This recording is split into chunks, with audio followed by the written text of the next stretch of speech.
When we're talking about companies, what I often get involved with are companies where it's going wrong.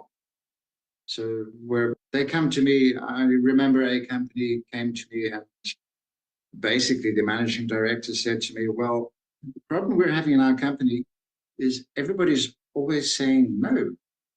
And, we've got all these beautiful posters hanging out all over the place with all our values, our core values. And one of our core values is that we collaborate with one another.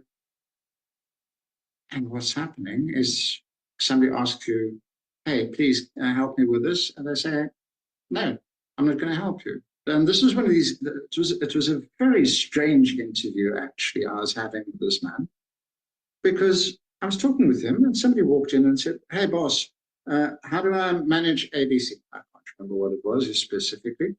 And he looked up and he says, oh, do this, do this, do this, and do that. And the employee walked out and we continued our conversation. And not much later, this happened a few times during our conversation.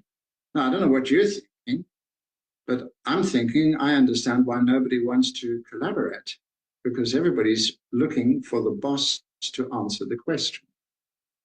So the boss was under a lot of stress because he was answering a lot of questions and he wasn't getting down to doing the things he really wanted to do because he was constantly busy answering questions. And this was perhaps, it was an interesting conversation.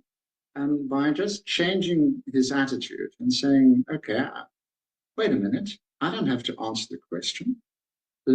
So he had to change his style from being efficient to being effective. Mm-hmm. Efficient is give somebody the answer straight away so they can get on with it. So the issue is solved straight away. But that's short term. Long term is go into conversation with this person. Help them to discover how to solve this problem so they don't have to come back to me for the next question. To empower them. Yes, indeed. Mm-hmm. So the problem was, the funny thing is that the problem was role model behavior.